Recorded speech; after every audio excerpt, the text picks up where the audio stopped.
কক্সবাজারের পেকুয়ায় পাহাড় ধসে পড়ে মারা গেছে একই পরিবারের ৩ জন।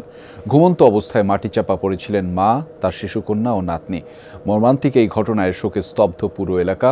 আরও ধস এবং প্রাণহানির শঙ্কায় পাহাড়ের পাদদেশে ঝুঁকিপূর্ণভাবে বসবাসরতদের নিরাপদে সরে যেতে বলছে প্রশাসন।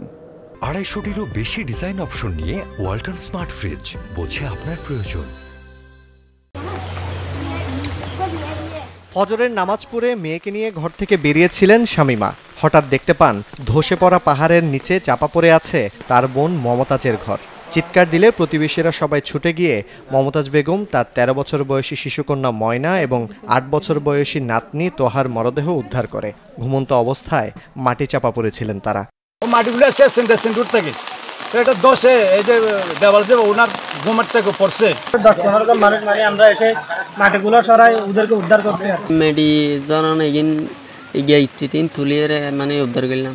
আর বেগম মেডি ভিতরে দরজায় লাথি মারিয়ে ভাঙ্গিতে মাইছে তো এর কুড়ি কুড়ি এর বেগিনা হিতারার গাতুন না লাগে। কক্সবাজারের পেকুয়াই শিলখালী ইউনিয়নের জারুল বুনিয়া সেগুন বাগিচায় মর্মান্তিক দুর্ঘটনার পর পুরো এলাকায় শোকের ছায়া। পরিবারের ৩ সদস্যের মৃত্যুর খবর শুনে চট্টগ্রাম থেকে ছুটে আসেন মমতাজের বড় ছেলে। তার বাবা সারোয়ার আলম প্রবাসী। আবার কল দিছাই তো হদ্দে লাশ বাইর গিয়ে একজনও বাসি নাই তো এত সোজা গিয়ে গে আর মানি একটু বান্ন আছিল মানে আর বাপন না নিছি তারা আদর দইয়া দেদুর গাড়া ফেরে ঘর বাড়ি মার বেগিন ইয়া করতাম। বাপ নাই, বাপ দুবাই এটা মানি আর মাই হোক নাতি গো ৩ জন। ঘটনাস্থল পরিদর্শন করেছেন উপজেলা প্রশাসনের কর্মকর্তারা। টানা কয়েকদিনের ভারী বৃষ্টির কারণে এই পাহাড় ধস বলছেন তারা। ওরা তো আসলে পাহাড় মানে ওদের মধ্যে ওই ভয়টা কম, তবে মানে সচেতনতাও কম। টানা বৃষ্টিতে আরও ধসের শঙ্কায় কক্সবাজারের পাহাড়ের পাদদেশে ঝুঁকিপূর্ণভাবে বসবাসরতদের নিরাপদে সরে যেতে বলছে স্থানীয় প্রশাসন। জুবাইদ ইবনে শাহাদাত, যমুনা নিউজ। দর্শক, এ বিষয়ের আরও বিস্তারিত জানাতে কক্সবাজার থেকে আমাদের সাথে যুক্ত রয়েছেন সহকর্মী এহসান আল কুতুবী। তার মাধ্যমে জানাবো বিস্তারিত। এহসান, পাহাড়ের পাদদেশে বসবাসরতদের কি নিরাপদ জায়গায় এখন পর্যন্ত নেওয়া গেছে কিনা সেটা একটু জানাবেন। একই সাথে স্থানীয় প্রশাসনের উদ্যোগগুলো কি কি রয়েছে সেটাও জানতে চাই বিস্তারিত আপনার মাধ্যমে।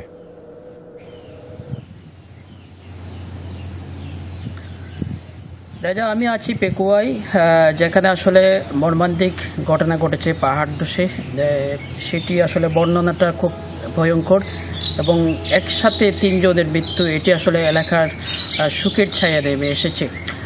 এবং এই যে বাড়িতে আমরা গিয়েছিলাম সেটি আসলে পাহাড়ের একটি কাছাকাছি এলাকায়, এটি আসলে সেমি ফাঁকা ছিল একটি বাড়ি। সে হঠাৎ করে রাত্রে প্রচুর বৃষ্টি হওয়ার কারণে, ভারী বর্ষণ যেটা বৃষ্টি হওয়ার কারণে এই ঘটনাটা ঘটেছে। তো পরে কিন্তু ঘটনাস্থল পরিদর্শন করেছে স্থানীয় প্রশাসন, ভূমি কমিশনার যিনি আছেন তিনি পরিদর্শন করেছে এবং আমরা উপজেলা প্রশাসনের সাথেও কথা বলেছি। আসলে তিনি যেটি বলছেন যে পেকুয়াতে কিন্তু পাহাড়ের সংখ্যা খুব কম। তিনি যতটুকু যেটা বললেন যে আনুমানিক সর্বোচ্চ ৪০ থেকে ৫০টা বাড়ি থাকবে পাহাড়ের পাদদেশে। তবে যখন ভারী বর্ষণ হয়, ভারী টানা বৃষ্টি হয়, তখন কিন্তু তারা তাদেরকে সতর্ক করেন, মাইকিং করেন স্থানীয় প্রশাসনের মাধ্যমে, স্থানীয় ইউনিয়ন পরিষদের চেয়ারম্যান মেম্বারদের মাধ্যমে তারা তাদেরকে সরে যাওয়ার জন্য বারবার নির্দেশনা দেন, সতর্ক করেন।